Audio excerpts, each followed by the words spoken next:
anak kamu sendiri yang akan jadi tumbal.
Assalamualaikum warahmatullahi wabarakatuh. Selamat siang guys. Nah, kali ini kita berjumpa lagi ya tentunya sama Akang Cibon dan Neng Imei ya. Siang hari ini kita lagi ada di satu tempat, tepatnya di Tabalong ya. Nah, Tabalong ini seperti tempat kreasi untuk seni ya. Itu macam-macam sih. Ada beberapa kreasi seni di sini. Dan kita juga udah izin juga sama pengurusnya Mas Niko ya. Jadi kita alhamdulillah bisa syuting di sini nih. Tapi kali ini kita nggak membahas tentang Tabalongnya. Mungkin nanti di next ya Neng ya. Sekarang kita mau nganu-nganu di satu film, di mana film ini dibuat oleh salah satu komunitas karya anak bangsa juga ya. Komunitas di Cirebon, komunitas perfilman, dan filmnya ini menurut saya sangat apa ya? Ini Neng, nyambung dengan keadaan yang sekarang. Tahu nggak apa keadaannya? Belum tahu. Nah, jadi film ini menceritakan tentang masalah perekonomian dan satu lagi tentang kemunafikan. Penasaran kan? Penasaran? Ya udah yuk, mari kita tonton filmnya seperti apa. Ya, sebelum kita tonton, kita coba bahas dulu, coba kita nganu-nganu tentang sinopsisnya, Neng. Nah, sinopsisnya ini bermula dari satu keluarga, di mana kepala keluarganya itu bernama Mang Darja. Nah, Mang Darja ini mempunyai satu orang anak, ya. Dan Mang Darja ini setiap harinya kegiatannya itu mencari rumput ya. Jadi dia bekerja pada suatu juragan yang dia punya peternakan gitu. Jadi Mang Darja ini tiap harinya nyari rumput kayak gitu. Nah, di sisi lain juga ada sedikit keterbelakangan mental dari anaknya. Nah, ini yang bikin saya bingung. Ini anaknya kenapa gitu kan? Bisanya keterbelakangan ya kayak gitu. Selain itu juga si Darja tuh memiliki sahabat. Namanya itu Said apa Saidi ya? Namanya Mang Saidi. Saidi, oh ya Saidi. Nah, dia itu menyarankan si Darja untuk mendatangi sebuah dukun untuk menyelesaikan masalahnya. Namun si Darja masih bingung ya, masih bingung untuk pergi ke tempat itu. Kalau ya Mang Darja juga sebenarnya dia itu sempet apa ya? Sempet kayak putus asa gitu sih. Bingung, putus asa harus ngelakuin apa gitu kan. Karena dengan pekerjaan dia yang hanya pengembala kambing dan kesehariannya itu ngurusin kambing, terhimpit perekonomian dengan keadaan keluarga yang ya begitulah. ya, namun di sini si sahabatnya itu si Saidi itu memiliki niat yang tidak baik ya Mas Haji. Ya, jadi Saidi ini seperti dia memberi nasihat tapi juga menjebloskan. Nah, ini yang tadi kita bahas munafik gitu ya. Nah, untuk filmnya tersendiri kalau saya bilang seru dan menegangkan sih. Iya. Karena ini sangat apa ya? Dengan Sering keadaan terjadi ya, di ya, dunia nyata. iya di dunia nyatanya ini ya sering terjadi seperti itu. Udah terlilit hutang dan ada yang main dari belakang, ya kan? Sudah jatuh ketimpa tangga ya Mas Haji. Ya, langsung aja lah kita nonton bareng-bareng nih. Filmnya seperti apa? Yuk, kita nonton bareng-bareng ya, oke? Yuk. Ya.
Ja,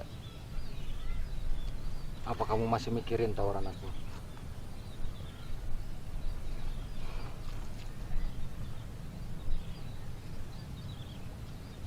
Sebagai teman, Aku kasihan sama kamu, sama istri kamu, juga sama Kinar.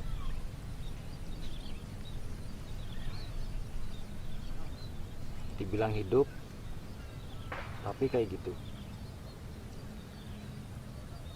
Dibilang mati, tapi masih bernyawa.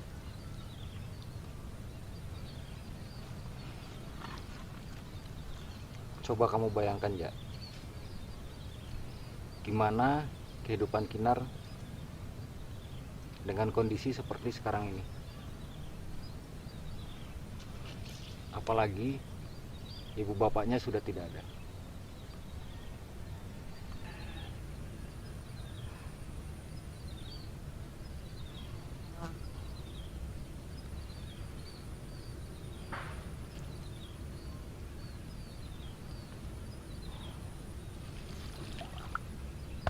Ya sudah, terserah kamu, Ja.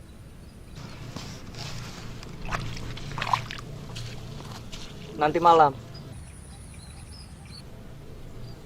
aku akan ke rumah orang yang kamu bilang. Dan aku akan ke sana sendiri.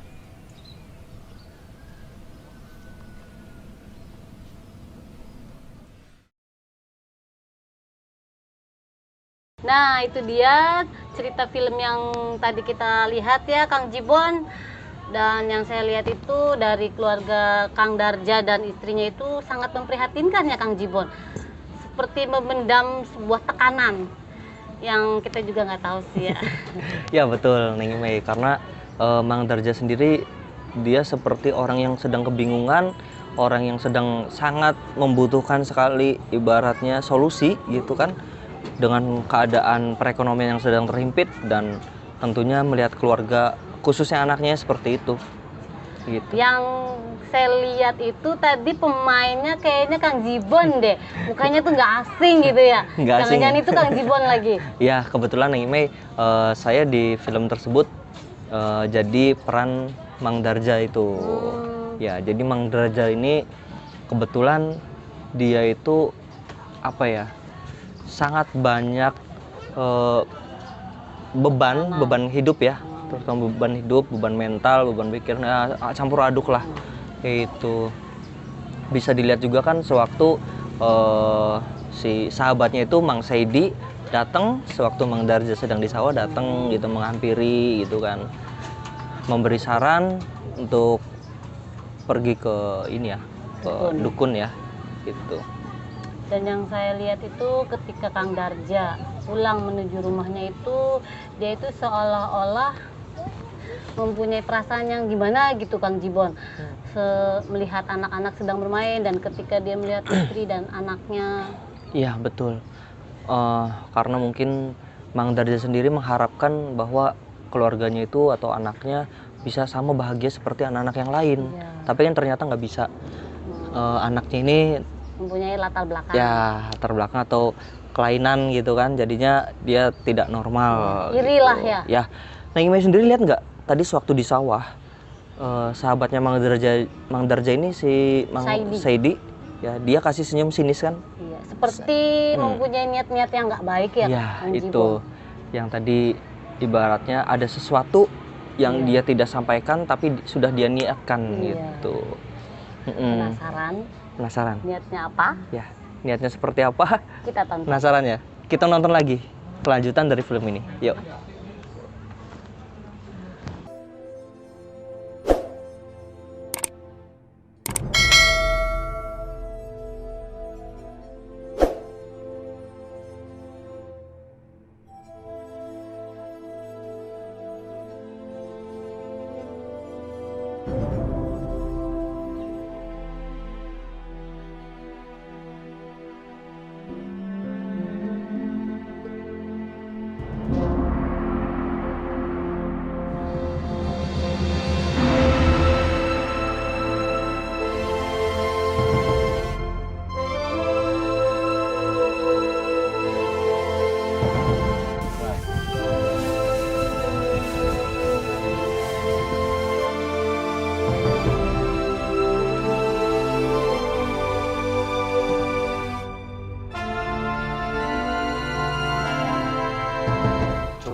gimana kehidupan Kinar dengan kondisi seperti sekarang ini. Apalagi ibu bapaknya sudah tidak ada.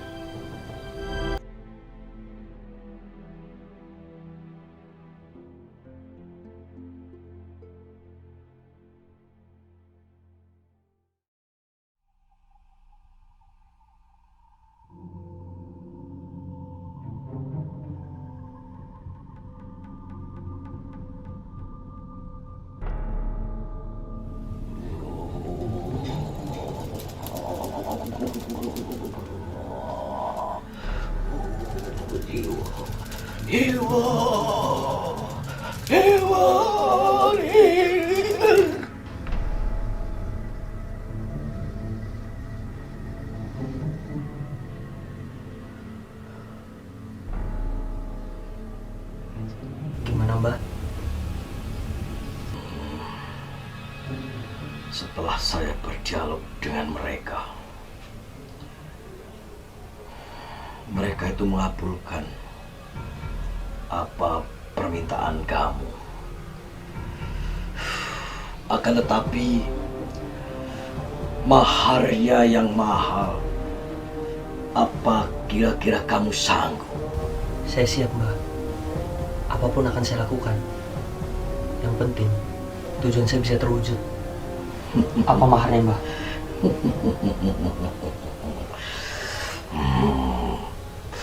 Maharnya itu adalah anak kamu sendiri yang akan jadi tumbal.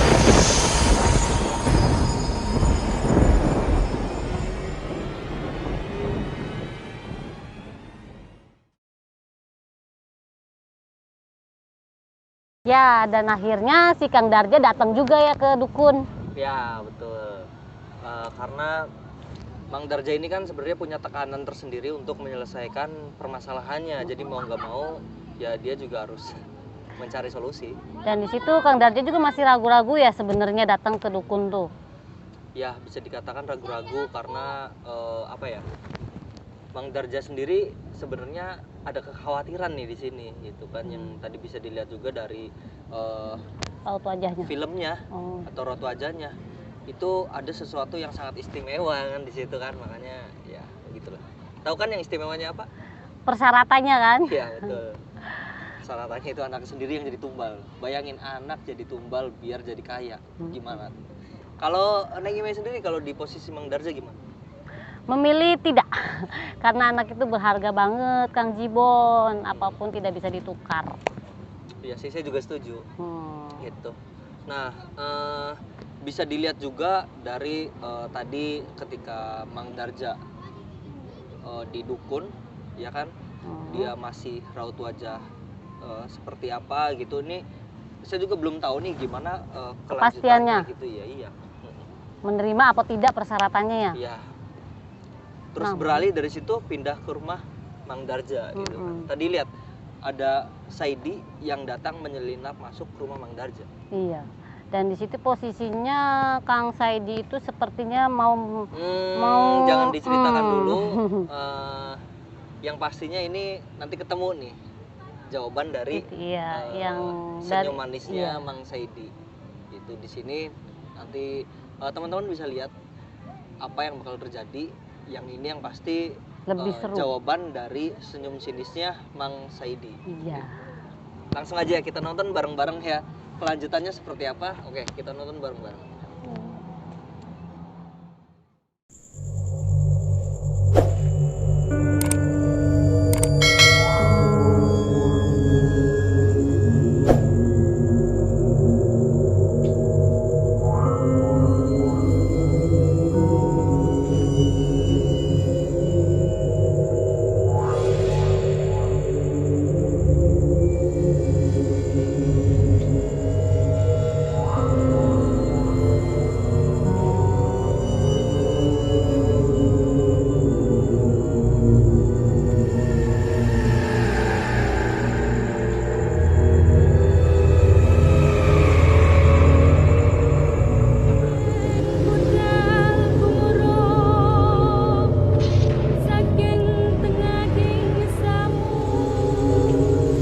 Siapa itu?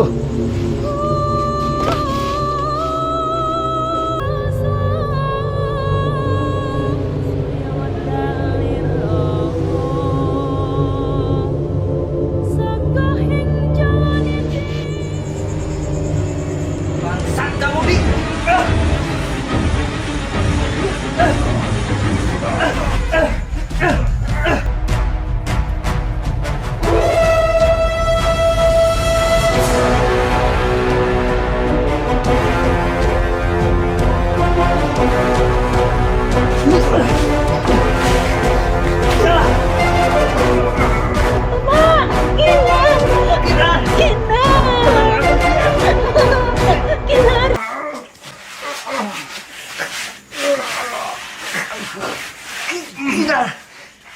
Jangan ambil dia!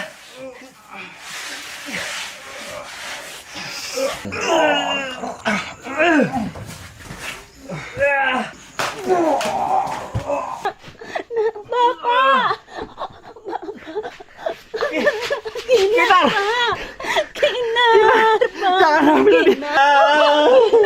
Kinar, bangun dong, bangun. Jangan ambil Kinar! Kinar, bangun.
Dan ternyata Kang Jibon, si Saidi itu ingin memperkosa istri dari si Darja. Darja. Ya, betul sekali Neng Imei.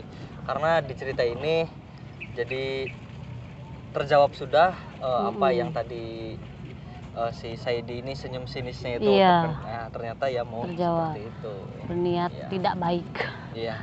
Dan tadi juga Neng Imei bisa dilihat ya, begitu si Saidi masuk ke rumahnya Mang Darja, itu melihat anaknya sedang tidur, istrinya sedang tidur, langsung dia mau melakukan perbuatan yang bejat itu. Iya.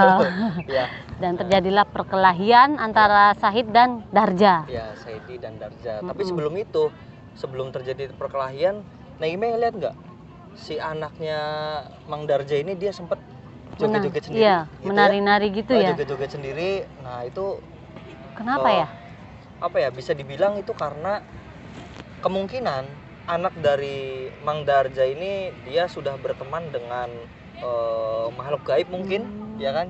Jadi dia merasuki tubuhnya anak kecil itu sampai dia menyakar si Saidi itu, ya. Nah, gitu. Baru datang si Mang Darjanya. gitu. Iya, dan terjadilah perkelahian gitu kan, sampai akhirnya Mang Saidi sendiri dipukul hingga pingsan. punggungnya hingga pingsan. Terus apa yang terjadi? Ya, sama anaknya Mang Darja itu sampai kejang-kejang. Masih nggak nyangka ya, Ya, nggak Kang nyangka Jibon. itu apa ya? Mungkin akibat dari bersekutu dengan iblis mungkin jadinya seperti itu. Jangan-jangan si Saidi ini sudah naksir lama ya sama istrinya Kang Darja itu. Nah, bisa jadi. Oh. Karena di sini kan rencananya Mang Saidi sendiri dia mau memberi solusi awalnya. Terus memberi solusi ke Darja, Darja setuju, Darja pergi ke dukun, Saidi masuk ke rumahnya. Ngambil Darja. kesempatan ya. Ya bisa jadi, mungkin ada apa? Mendam perasaan sudah lama, jadi ya mungkin ini suatu kesempatan jadi disikat. Iya. Maka dari itu Kang Jibon, kita harus berhati-hati, zaman sekarang banyak orang-orang yang munafik. Ya, jadi nggak semua rahasia kita juga bisa kita ungkapkan pada teman-teman kita gitu kan. Bisa jadi teman tersebut Bisa menyerang kita dari belakang, ya kita nggak tahu juga gitu, makanya berhati-hatilah gitu. sampai itu. Nah, kalau misalkan Neng Imei udah lihat tuh dari depan ya sampai tadi tengah sampai ke belakang. Akhir ya. Nah, pandangan Neng Imei sendiri tentang film ini seperti apa? Film ini tuh ya mengajarkan kita untuk lebih bersyukur, untuk Bersyukur tidak mengambil salah jalan. Belajar kita juga untuk lebih sabar gitu kan, lebih apa ya namanya, Menerima kenyataan. Iya, menerima kenyataan dulu, terus sabar, dia mau berusaha alon-alon asal kelakon gitu kan, jangan sampai ambil jalan pintas lah. Iya. Karena semuanya ada resikonya. Iya, hidup itu pilihan. Gimana kita menyikapinya itu tergantung kepada diri kita sendiri. Ya. Dan di pilihan itu juga pasti ada resikonya. Ya, kita mau milih jalur kanan ada resikonya, milih jalur kiri juga ada resikonya. Dan Iya. semua masalah itu nggak cuma dirasakan oleh orang yang susah aja. Orang kaya juga pasti ada Sama. masalahnya. Ya kan? Kalau nggak mau punya masalah ya jangan hidup. Ya gitu. Ya, Neng Imei mungkin gitu dulu. Ya, pembahasan kita tentang film yang tadi kita ceritakan itu judulnya yaitu Dalungan, Dalan Pitulungan. Nah, judulnya itu Kidung Tengah Malam. Gitu. Karena tadi di akhir cerita itu ada Kidung Tengah Malam yang buat si anak itu jadi nari-nari sendiri. Iya. Ya. Seperti interaksi gitu ya. Ya, langsung dia sampai ganas gitu. Jadi oke. Ya, teman-teman semua, terima kasih nih udah ikutin acara nganu kita di film tersebut ya. Jangan lupa nanti tetap ikutin channel kita, tetap dukung channel kita dengan cara Subscribe, like, and comment, dan jangan lupa share juga. betul sekali. Oke, kita mohon pamit dulu buat teman-teman. Terima kasih semuanya. Assalamualaikum warahmatullahi wabarakatuh. Wabarakatuh. Sana yuk. Udah.